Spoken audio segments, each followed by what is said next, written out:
Views expressed on the following program are not necessarily those of WPSL. However, we do encourage you to like and share them on Facebook. It's time for the Sue Ellen Sanders Show with Sue Ellen Sanders. Welcome to the show, and I'm so excited to have with me an old friend. Actually, he's not old. He's just been my friend for a long time. Thank you. Let's correct that. Will Armsted is the CEO of the St. Lucie County Boys and Girls Club. And here we are right around the corner from the start of school. You want to start over? Yeah. Okay. All right. I'm early enough so I can start over. Oh my. So let me hit record again. Yes, I want to record over again. Okay. And it's 292. So how many shows do you do a day? For the summer it only runs once a week. Oh, once a week. So Okay. this is obviously not my job. I just come in Sorry and do about the that. show. Right. Yeah.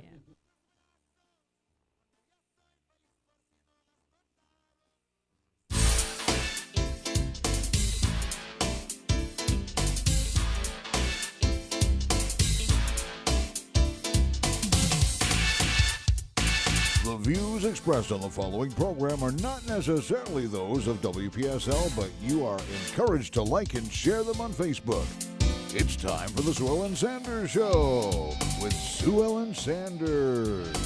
Thank you for joining me today. I'm really thrilled to have with me Will Armsted, who is the CEO of St. Lucie County Boys and Girls Club. And Will and I go way back. We actually both served on the board of directors We of did. the Boys and Girls Club Yes. together. Since you've taken the helm as CEO, how many years has it been? I'm working on my third year. Ooh, 3 years. 3 years. Yeah. And there have been some new programs. There's been some new ideas. There's been some of the same people like Melanie Wiles are there. And then you have new, fresh insight from your newest director of marketing, Mitch Chloroflame. Yes. So we're really excited to see what he does on board. But the Boys and Girls Club covers all of St. Lucie County, and you have so many different programs, and you give back to the children of St. Lucie County in so many different ways. With school right around the corner, if you're not familiar with the after-school programs of the Boys and Girls Club, I've got Will here who can tell you all about them. Yeah, that's thank you for having me again. Mm-hmm. We have so many programs in our before and after school arena. So in a school setting, we have 14 locations. We're working on a 15th and 16th one.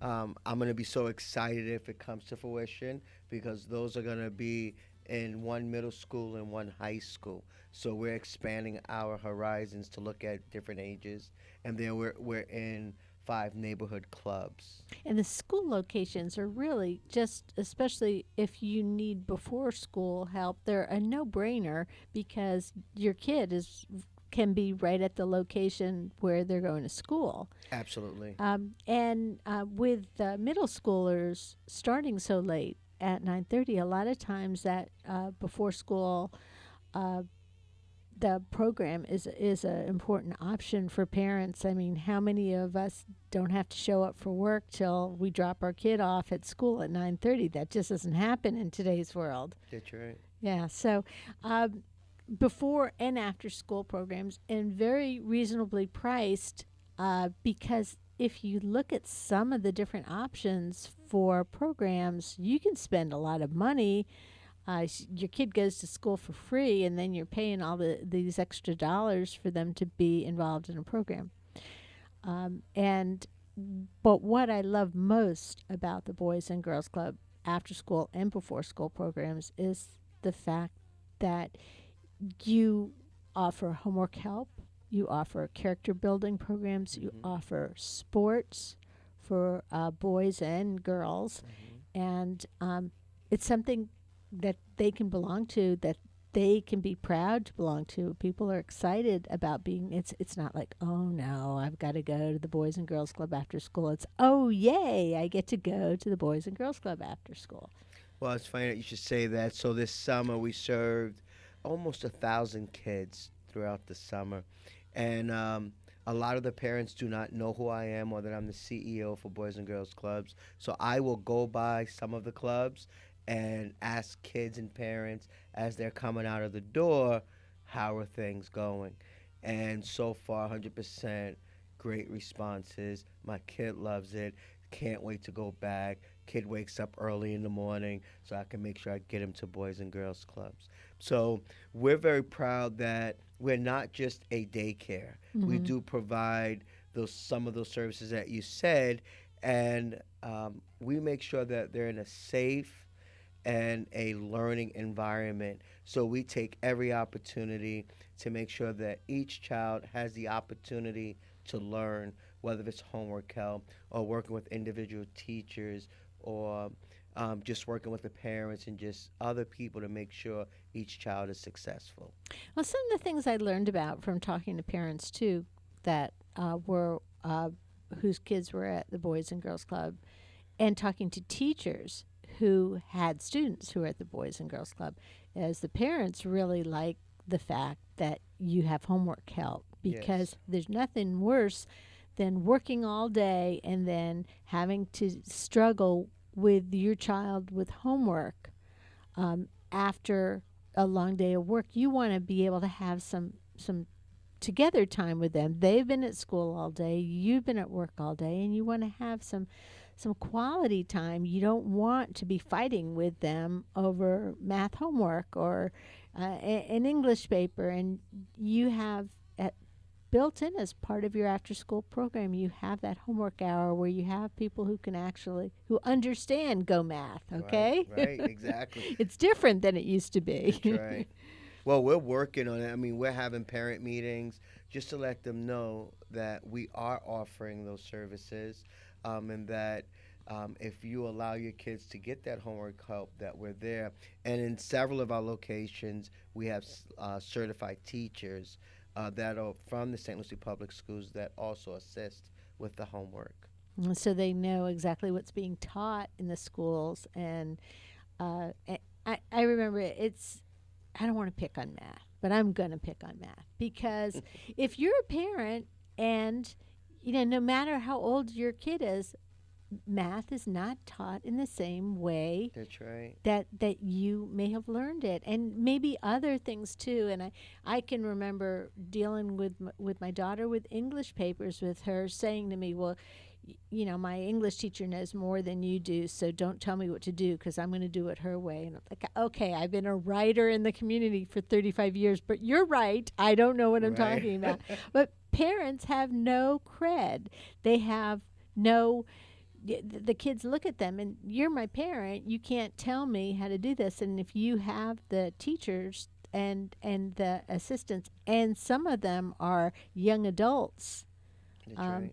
who have just been through I love the fact that you hire a lot of the kids that are Boys and Girls Club alumni. We do, and it's funny because we've lost.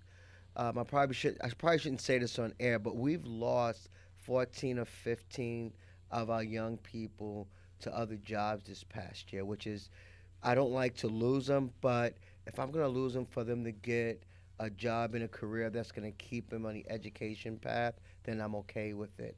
But a lot of our employees are college students, are former club kids, so they understand it from different angles. So we have a wide, diverse group of employees. So it's just not just old employees like me, but we have young employees from different diverse backgrounds.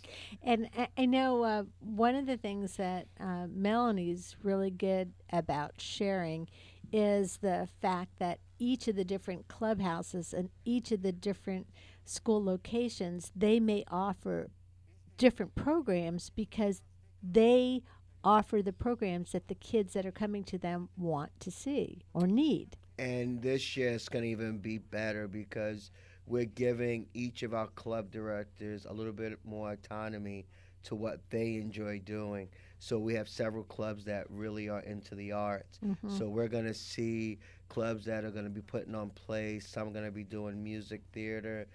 We got some that are just good at the robotics, get into some competitions. And we have some clubs that are really good at sports. So we're going to be offering a wide range of activities and extracurricular things for the kids. Let's talk about sports for a minute, because a lot of times when kids, whether they're elementary school age or secondary school age, if they're going to an after school program, then they might miss out on an opportunity to be part of a sports team. But you can get them uh, assimilated with that sport. You can get them started with that sport and help them get the skills and get to play and have fun with their friends, and then work their way into, so when they go into high school, they're not going in and say, well, I never really played basketball, but I want to be on the team. Yeah, we have lots of sports going on, and every quarter we come up with a different theme of which sport they're going to play. So every kid that we serve during the school year gets to play a sport. It's part of that healthy habit. So part of that is getting out and exercising and playing sports and that sort of thing. So a lot of our kids are acclimated to basketball, maybe a little flag football, maybe some soccer, and some of the other sports out there. And they're Let's not forget ready to about go. golf. Golf, yeah. We have six or seven programs of golf that we're actually taking the kids to the golf course once or twice a week to learn that sport as well. A lot of it depends on your partnerships with people in the community. Yes. And that's one thing that the Boys and Girls Club really excels at, is Yes. those community partnerships. And, I know you have the partnerships with the different golf courses, and you have things that the kids learn because somebody is volunteering and coming in and teaching them. In the past, especially with the music programs, with the drama programs, with the art program, a lot of times it's because you've got a board member or a volunteer who step up and said, I can come in and help the kids learn this. Absolutely. I mean, you know about that, right? Yeah, As a no. former board member. I know at different times there's been a drum line. There's been musical groups, Yes. singing groups. You had a kids radio station at one time. Do you still have that? We don't have that, but we sure have been talking about that lately. We've been talking about it, and one of the things that my senior team and I have been talking about is not being the best kept secret, but really getting out in the community. And as big as we are in St. Lucie County, there are still a lot of people who don't know that we're out there and what we do. So we're intentional about going out and visiting with various people, businesses, the school district. I mean, we're great partners with the school district, so there are a lot of collaborations even between us to make sure that we're getting the word out. Yeah, and that's really important too. And I know 10 years ago when I was teaching at Port St. Lucie High School, one of the seniors in my class was on part of a Boys and Girls Club group whose video won a national award. Yes. So not only do you get out in the community, but you have the opportunity for kids to go to state. Your young leaders, excel at speaking at. If somebody wants to come and tour one of the clubhouses, you don't always have an employee tour them. You usually have one of your young charges. We do. I mean, Yeah, we and typically don't do the tours. Yes. We usually start off with maybe one of our 7, 8, 9-year-olds all the way up to our teens that will give those tours. So they're learning the skills to deal with strangers, to explain things. And as teachers, we love to see those kids come into our class, because Right. that means you're already comfortable explaining yourself Right. to an adult, and also in speaking situations. So you're like, it's sneaky training. Well, we want to call it, as everybody would call it, teaching them soft skills early. Yes. We want to get them. We want to, while they're in our presence, making sure that we're giving teaching moments all the time, and so it's fun. It's exciting to do it. It's important, too, that one of the things that the Boys and Girls Club kids bring to the table in any classroom, you can identify them in a classroom because they have those character traits that are most valued. Yes. Respect, follow through, determination. Right. And those are some of the other skills that you deal with every day, those character traits. We do, and I tell you what, we've had some great successes, especially with our teens. We've hired several of them over the years, and we continue to hire them because they do have those soft skills that we're looking for. And this summer alone, we have probably the youngest person I've hired was a 15-year-old, and she's doing phenomenal. And she just has what it takes to be a good employee. And you know what? Kids rise to your level of expectations. Mm-hmm. And I think that I know that, Boys and Girls Club, they have high expectations Yes. for the kids and young adults. And they help to train them with soft skills, but also, with life skills that they're going to have to deal with all the time. So to run the Boys and Girls Club, it takes a lot of people. It takes a village, basically. It Yes. takes a lot of people, a lot of volunteers, but it also takes a lot of money. Yeah. So it's important that you have fundraising activity because you get some money from grants and other opportunities, that funding from the United Way or the Children's Services Council, but you also have to prove to these organizations, these funders, that you're raising your own money too. And so you have a whole year activity of different special events, including things that a lot of times you pair your special events with things that are also kid related, which makes sense. Right. Yeah. I would agree. Yeah. I mean, we coming up September 1st, we have our Day for Kids, which is a national event. But we paired up with TRM, a local business, as well as some other local businesses to add a fishing frenzy to it. So we didn't necessarily create a new event. We just added to an existing event. And Well, because it used to be just like a day playing in the park. a day right? played Yeah. in the park, and we had some food, and we had some Yeah. other activities, some great fun activities where families were able to be together. But this time we're going to bring more community. You raised it up a involved. notch. Raise it up a notch. Yeah. And like anything else, if you do the same thing the same way all the time, people get bored. They may not show up. But this event is something that is going to be, it's just going to be different. And one of the things that's going to be different is that 50 kids are going to get on the water. And they're going to get to be on the water with their parent or a coach or a mentor, and they're going to get to spend that half a day on the water doing some fishing. So opportunities that kids may not have experienced Well, otherwise. how did they get to be one of those 50 kids? They're still working on that piece. Okay. So if we serve a couple thousand kids, so it's probably going to Yeah. be more on a first come first served basis. Yes. Yeah. But my team does a great job at identifying who are the kids that are probably most likely to go on those trips. And also, you don't want just the kids who volunteer who think they want to do it. You want kids who will actually go out, because you're talking Exactly. about a half day. You don't want them to say after a half an hour, "Okay, I'm done." I'm done. Exactly. Because it's a great opportunity, and there's going to be winners. I mean, this is going to be a real tournament. It's going to be a real fishing tournament, and we'll raise some money, and the money that we raise goes back into the clubs, goes back into activities. It goes back to giving kids experiences that they haven't had in the past. We're able to use some of those dollars to send kids on college tours.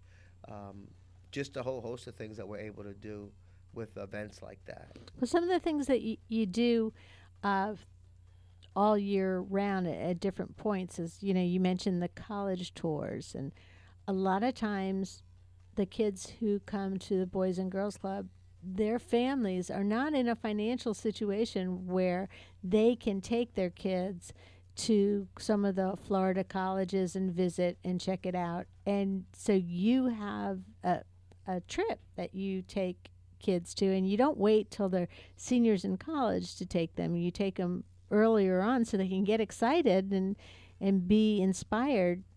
Yeah, we take them around ninth or 10th grade because, again, to your point, we want to get them excited about it.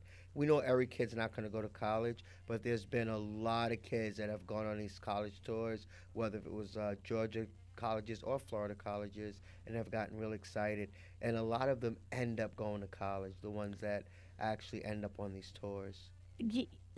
A lot of times with kids, you have to show them the end game. You got to show it to them before they make that commitment. And then if you tour them in 9th or 10th grade and they get excited, they've got their whole high school career to work towards that. And just really having a goal like that makes all the difference in what they great. do. Oh, you know, some of the other things that, besides just the college tour, we also have introduced our kids this past summer, our teens, to all the other companies within the in St. Lucie County.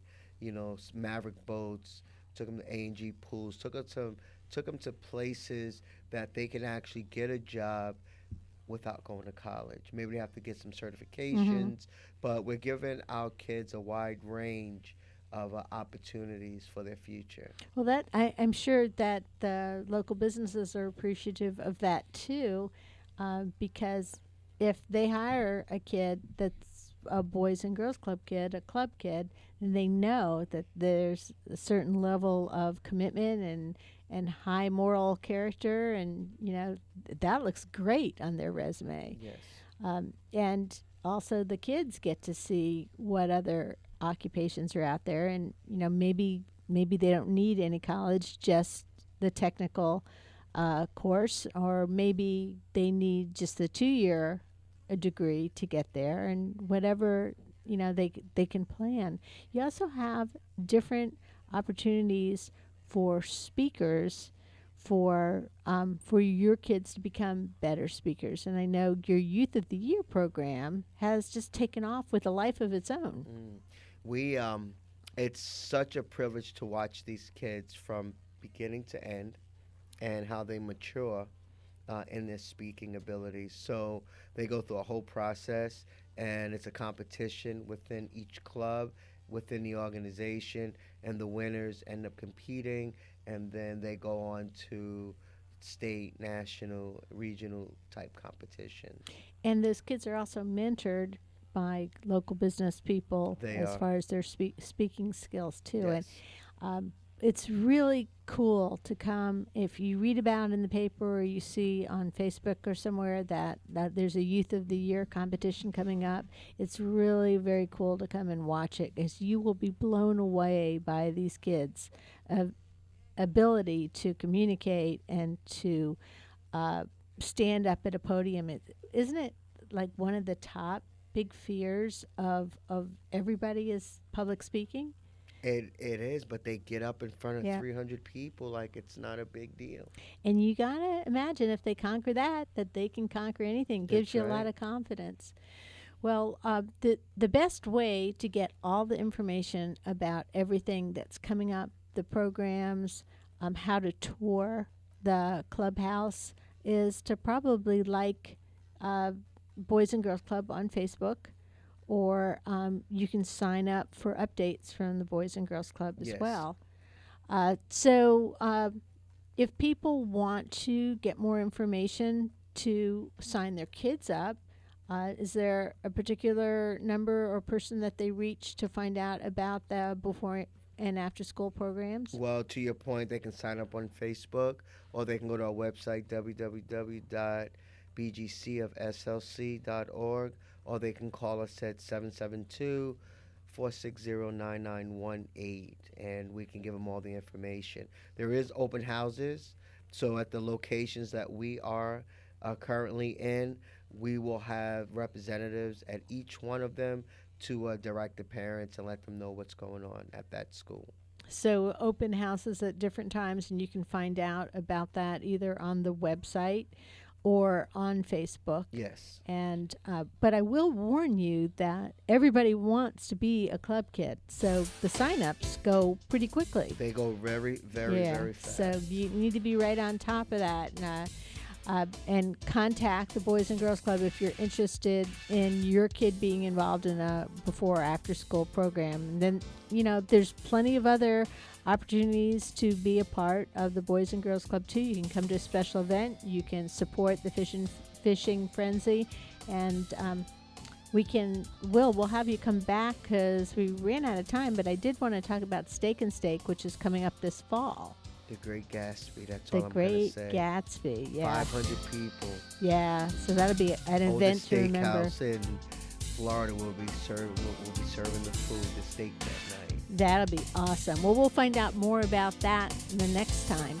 Will Armstead's been my guest from the Boys and Girls Club of St. Lucie County. You've been listening to the Sue Ellen Sanders Show. We'll see you next week with more. This is WPSL Port St. Lucie.